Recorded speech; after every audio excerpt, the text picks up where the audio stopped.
So hello everyone, welcome to this new video, and in this video I will be solving the problem 1942, the number of the smallest unoccupied chair. So this problem is not that difficult. All you have to do is sorting. So first we will just understand how to approach this problem, and then we will code it. So one thing, I hope you have already read this problem. So one thing I always look for in problems whenever I solve a problem is that I see that the time complexity, the value of n. So here the value of n is can go up to 10 raised to power 4. So this gives me one hint that I can do it in n square time. Okay, n square time complexity. So let's get into the problem. So let's understand the problem from this example. So here I have been giving the arrival and departure time of friends. So let's write it down here in sorted manner, like the time of arrival. I will tell you why. You will understand yourself why that is necessary. So let's write down. So let me select the pen, and then the first one will be 1 2 3. Then another one will be, I think, what, 1 to 5, then 2 to 6, 1 to 5, then 2 to 6, and then 3 to 10. So we will also have to track that which friends are these after sorting. So 1 to 5 is going to be the friend number 0. This friend is going to be the friend number 2, and this friend is going to be the friend number 1. Okay, now you are given that there are infinite chairs. So but how many chairs? If there are 10 friends, then at max the number of chairs that can be occupied is going to be 10. Okay, so let's make a array. It can be more than 10, but you know, only 3 chairs will be occupied, like, because here only 3 friends are there. So let's name these chairs 0 1 2 3 4, and since initially all chairs are empty, so I will just name them, let's say, -1. So let's continue naming them with -1. So initially all are unoccupied, so they will be -1. Now what happens is that friend 1 comes, friend number 0, he will come at 1 second, and what he will do is that he will occupy this chair and set that we will set the time that this chair will get empty at time 5. Then we will move to this friend. This friend will come at 2. He will so now we will check, is the 0th chair empty now? So the answer will be no, because it will get empty at 5. So I will occupy the chair number 1 and I will set its departure time as 6. Now I will come here at 3. I will see that, okay, all these chairs are empty, so I will mark my timing here as what, 10.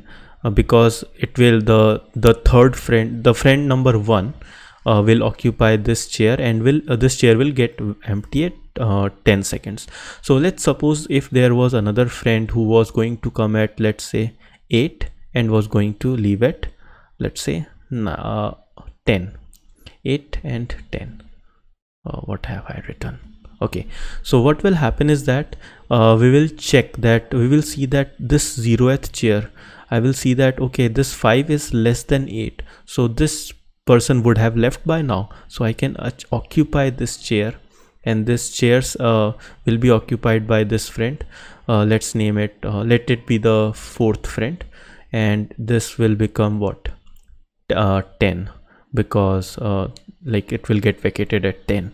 So this is the approach. So you know, you are seeing that the time complexity is going to be n square, n for this and n for this, but you know, this will get this will break in between, because suppose the target friend is 1, then my loop will never go to this entry. So now let's move to the coding part. I hope you have understood the approach, and if you have understood the approach, please like the video and subscribe the channel, because liking will help people identify that this video is useful, so they will watch it. So now let's so the first thing you have to do is do the sorting part. So that is the main thing. So for sorting, what I will do is that I will just sort using a pair vector. I will make another vector, and let's name it MV, and that vector will not be of int type, it will be a pair of pairs. You will understand why.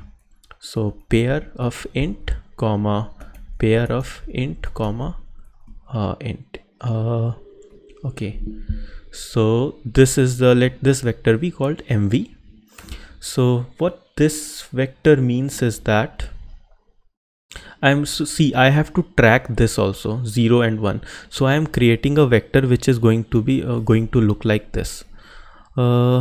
Let this be 1 is going to be the arrival time, and another pair will have the departure time and the friend's number. Okay, he is the 0th friend, so this will look like this. So another will this be 2, and this will be the departure time, and this will be the friend's number. Okay, so then when we sort in pairs, it sorts on the basis of the first entry. So this can be a learning for you if you don't know.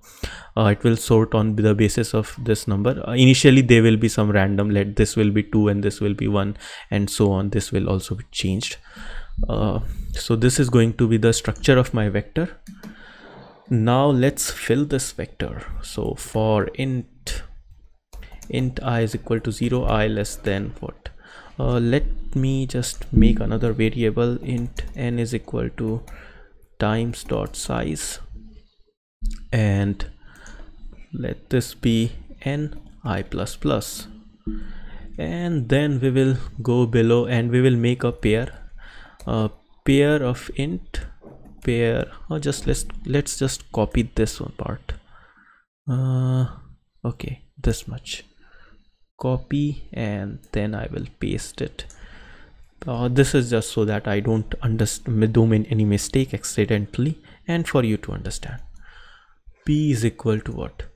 So P will have a structure like this, times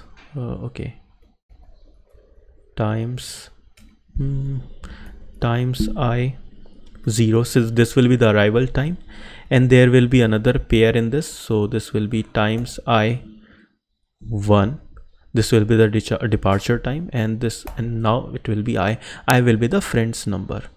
So now what I will do is that mv dot push underscore back, I will push this P into my vector. So now I have pushed this. Now what I have to do is sort it.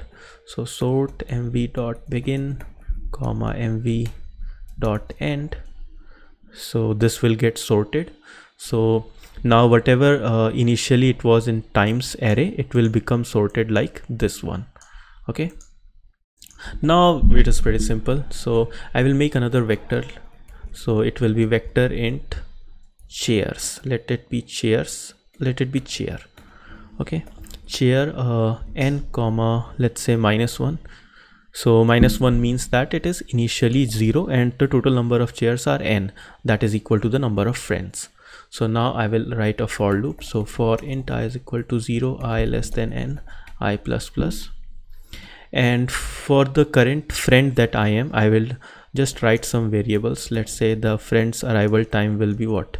mvi dot first. So how you choose in a pair is that mvi dot first means this is the first, p dot first, this is the first. Okay, now departure time will be int departure is equal to mvi dot second dot first. So second means that in the pair this is the second element, and in this that second element is also a pair, so in that second element this is the first one.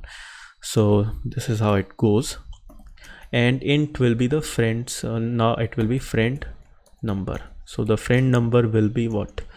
Exactly this thing, copy paste, and this will be what? Second, copy paste. So now I have all these things. Now I will write another for loop. For int j is equal to 0, j less than n, j plus plus. So now I will be iterating the chairs. So if chair j is less than equal to arrival, okay, so I am seeing a particular chair that the thing that happened here. Suppose a guy comes here at, let's say, 12 seconds. He will see that this 10 is less than 12, so this chair is available actually. So this is what I am actually checking. So initially -1, it's with every chair will be available. So if chair is less than arrival, then I will set the chair j is equal to the departure time of the current guy, departure, and our story will end if the friend number is equal to target friend. So the answer that the question is asking is our current friend number. Then I will just return the chair number, that is j, and that's it. And one more thing, well, I mean, if you ignore this, let's say ignore this, let's cut this.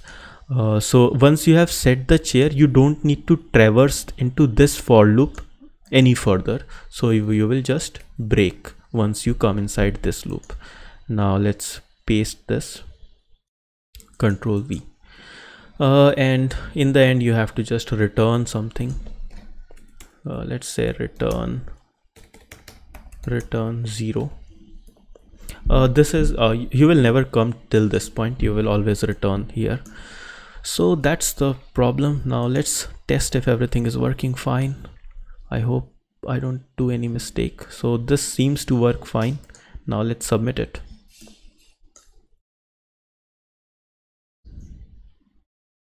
Okay, it got submitted.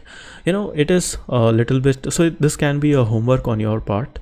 So what where this problem can be optimized is that see, I am just iterating this for loop. Okay, so you can study on your own that this I am just going on this all along. Okay, so there may exist, I'm not sure, but there may exist a method, there should exist, that I won't have to iterate all the way up. I will have some kind of tracking mechanism that will always point me to the next best chair that is available. So you can read the discussion part, I haven't read it.